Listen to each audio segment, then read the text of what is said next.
Hello everyone, good morning. কেমন আছো তোমরা সবাই? আশা করছি খুব ভালো আছো, আর আমিও খুব ভালো আছি। তাহলে অর্পি লাইফস্টাইল চ্যানেলে তোমাদের সকলকে স্বাগত জানাই। আমি অর্পিতা নিয়ে চলে এসেছি আরও একটি নতুন ভিডিও। তো আজকের ভিডিওটা লাস্ট পর্যন্ত দেখো, আশা করি তোমাদের খুব ভালো লাগবে।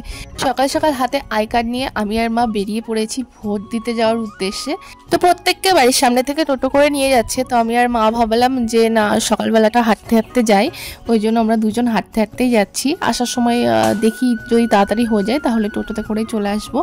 তো আমরা পৌঁছেও গেছি ভোট দেওয়ার এইখানটাতে। এই দেখো, এই স্কুল মাঠটাতে, মানে ওই স্কুলটাতে ভোট হচ্ছে। যেহেতু ভিতরে ফোন অ্যালাউ নেই, ওই জন্য আমি দূর থেকেই দেখাচ্ছি, কাছে গেলে আর ফোনটা অ্যালাউ নেই। আমাদের ভোট দেওয়া হয়ে গেছে। আমরা বাড়ি যাওয়ার সময় টোটোতেই উঠে পড়েছি, কারণ প্রচুর রোদ্দুর। আসার সময় ভেবেছিলাম হাঁটতে হাঁটতে আসলে ভালো লাগবে, কিন্তু খুবই কষ্ট হয়ে গেছিলো গরমের মধ্যে। তো ওই জন্য যাওয়ার সময় এই সুযোগটা আর মিস করিনি, সঙ্গে সঙ্গে টোটোতে উঠে পড়েছি। আমি উঠেছি, মা উঠেছে, আরও কয়েকজন আছে। তো আমরা বাড়িতে চলে এসেছি, প্রায় 10-15 মিনিট হয়ে গেছে। কিন্তু এখন দেখো আকাশের কি অবস্থা, ঝড় উঠে গেছে, মানে প্রচণ্ড পরিমাণে ঝড় উঠছে। আর দেখো কীভাবে ধুলোগুলো উঠছে। আর আমি এখানে বারান্দার এখানে বসে আছি সিঁড়ির উপরে, দেখছি আবহাওয়াটা। তো প্রচণ্ড ঝড় হচ্ছে, দেখলে মনে হচ্ছে খুব হালকা হালকা হচ্ছে। আর এখানে মেঘগুলো দেখো কীভাবে ভেসে ভেসে যাচ্ছে। ঝড়টা একটু কমেছে, কিন্তু মনে হচ্ছে খুব তাড়াতাড়ি বৃষ্টি নামবে। মানে ঝড়টা থেমে গেছে, ঝড়টা থেমে গেছে বলতে কি হালকা হালকা হচ্ছে, আবার হবে কিনা জানি না। তো আমি এখানে বসে বসে আকাশের দিকে তাকিয়ে তাকিয়ে ভাবছি যে বৃষ্টিটা হয়তো নামবে এক্ষুনি, ওই জন্য অপেক্ষায় আছি। আর গরম তো প্রচণ্ড, ওয়েদারটা একটু ঠান্ডা হবে। ঝড় তো হলো, যদি বৃষ্টি হয় তাহলে ওয়েদারটা একটু ঠান্ডা হবে। ওই জন্য এখানে বসে বসে ভাবছি যে কখন বৃষ্টিটা নামবে। যদিও আমি এখনও স্নান করিনি। আর মা ওদিকে রান্নার গোছাচ্ছে, কারণ এখনও রান্না বান্না কিচ্ছু হয়নি। রান্নার গোছাচ্ছে বলতে মা কাঠ ফাট নিয়ে ঘরে তুলছে, যদি বৃষ্টি চলে আসে, ওই কারণেই।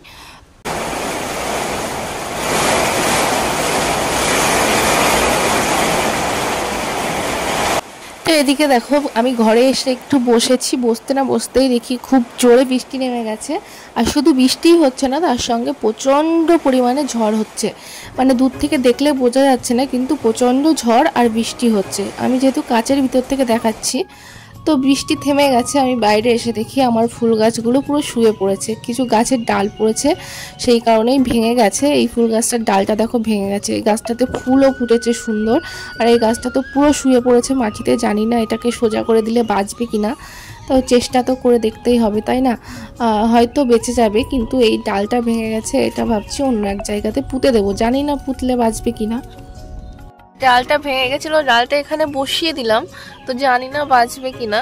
কারণ ফুল দেখো, ফুলও ফুটেছে একটা, প্রচুর ভারী হয়ে গেছিলো ডগাটা, তো ওই কারণেই হয়তো ভেঙে পড়েছে। এটাকে তো কাঠি পুঁতে সোজা করে দিয়েছি।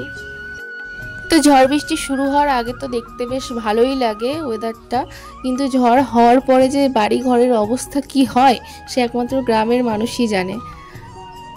আমি আর মা সবজি কাটতে বসে গেছি। এগুলো কি বলো তো? এগুলোকে ঘ্যাটকোল বলে আমাদের এখানে, তো তোমরা কি নামে চেনো প্লিজ জানিও।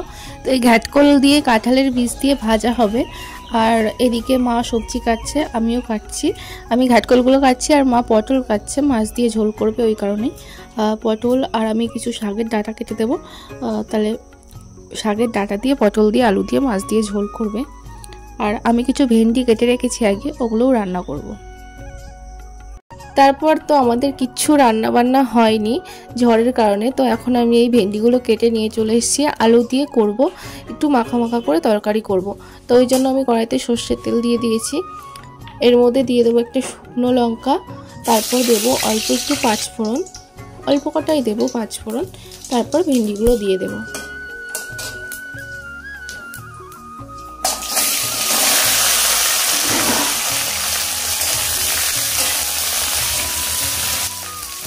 ভেন্ডিগুলো হালকা করে ভাজা ভাজা হলে এর মধ্যে ছোট ছোট করে কেটে রাখা আলু দিয়ে দিলাম।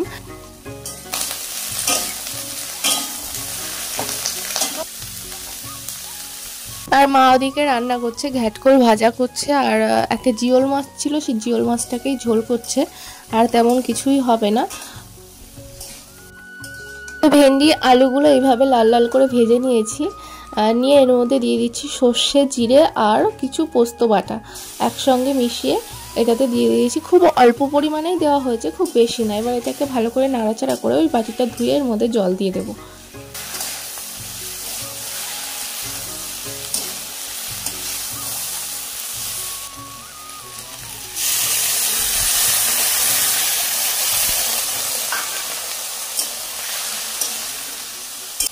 তরকারিতে আমি একটু জলটা একটু বেশি পরিমাণেই দিচ্ছি, কিন্তু এই জলটা থাকবে না রান্না শেষে, খুবই কমে যাবে, কারণ তরকারিটা খুব বেশি সময় ধরে আমি একটু ফোটাবো, ওই কারণে জলটা একটু বেশি দিলাম। কিন্তু নামানোর সময় একটুও জল থাকবে না, খুব হালকা হালকা ঝোল থাকবে। তো ওই জন্য এতটা জল দিয়ে দিয়েছি। দিয়ে এবার এটাকে ভালো করে ফুটতে দেবো।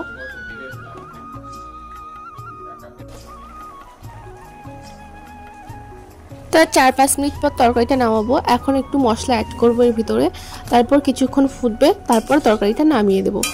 তো এখনও ঝোল আছে কিছুটা। তো এই দেখো তরকারিটা নামানোর পর ঠিক এরকম হয়েছে, ঝোল থাকবে না, একটু মাখা মাখা টাইপের হয় তরকারিটা, খেতে কিন্তু দারুণ লাগে। Hello brain, good evening. এখন বাজে সন্ধ্যা 7টা। তো বেশ অনেক দিন হয়ে গেছে আমি চা খাই না, তো ভাবলাম যে আজকে যেহেতু ঝড় বৃষ্টি হয়েছে, ওয়েদারটা খুব ঠান্ডা ঠান্ডা আছে, ওই জন্য সন্ধ্যাবেলা একটু চা খেতে ইচ্ছা হলো।